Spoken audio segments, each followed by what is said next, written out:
Jeffrey என்னும் 7 வயது சிறுவன் குணப்படுத்த முடியாத நோயினால் பாதிக்கப்பட்டிருந்தான். மருத்துவர்கள் அவன் பிழைப்பது கடினம்தான் என்று சொல்லிவிட்டார்கள். இப்படிப்பட்ட சூழலிலே அவனுடைய தந்தை அவனை பார்ப்பதற்காக அவன் சிகிச்சை பெற்று வந்த அறைக்குள் செல்கிறார்.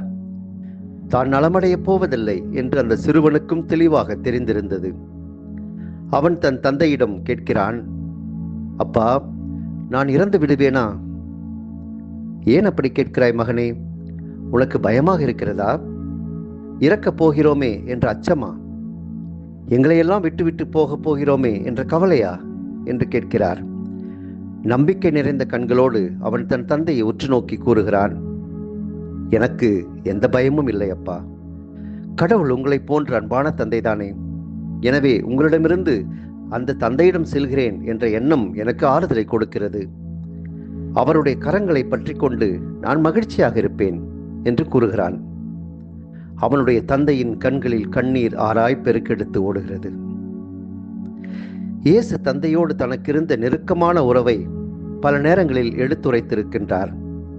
குறிப்பாக யோவான் நற்செய்தியில் பல இடங்களில் தந்தைக்கும் தனக்குமான நெருக்கமான உறவை விரிவாக பேசியிருக்கிறார்.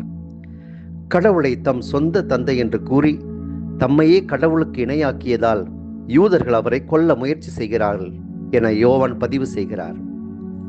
என் தந்தை செயலாற்றுகிறார், நானும் செயலாற்றுகிறேன் என்ற இயேசுவின் வார்த்தைகள் தந்தையை பிரதிபலிக்கின்ற மகனாக அவர் இருந்ததை தெளிவுபடுத்துகிறது.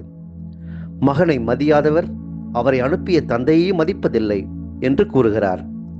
தந்தை வாழ்வின் ஊற்றாய் இருப்பது போல மகனும் வாழ்வின் ஊற்றாய் இருக்கிறார்.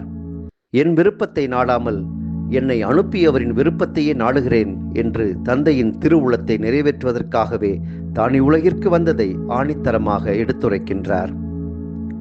கடவுளை நாம் யாராக பார்க்கிறோம்? கடவுளை நம் தந்தை என்று அழைக்க இயேசு உரிமை கொடுத்திருக்கிறார். அந்த உணர்வோடு நாம் கடவுளை அணுகுகின்ற போது அனைத்து ஆசீர்வாதங்களையும் நாம் பெற்றுக்கொள்வோம். இந்த தவக்காலம் நம் தந்தையாகிய கடவுளோடு நமக்குள்ள உறவை இன்னும் வலுப்படுத்தட்டும். உரிமையோடும் உணர்வோடும் தந்தையாகிய இறைவனோடு செபத்தின் வழியாக ஒன்றிணைவோம். கடவுளை தந்தையாக ஏற்றுக்கொள்ளும் போது மட்டுமே பிறரை நம் சகோதர சகோதரிகளாக நம்மால் ஏற்றுக்கொள்ள முடியும். எங்கள் அன்பு தந்தையே இறைவா, இந்த அருமையான நாளுக்காய் நன்றி செலுத்துகின்றோம். எங்களை படைத்து பராமரித்து வரும் அன்பு தந்தை நீர். எங்கள் மீது அன்பும் அக்கறையும் கரிசனையும் உள்ளவர் நீர் என்பதை எண்ணி அகமகிழ்கின்றோம். உமக்கு நன்றி செலுத்துகின்றோம். உம்மை தந்தையாக ஏற்று உமக்கு உகந்த பிள்ளைகளாக நாங்கள் வாழ எங்களுக்கு அருள் தாரும். ஆமென்.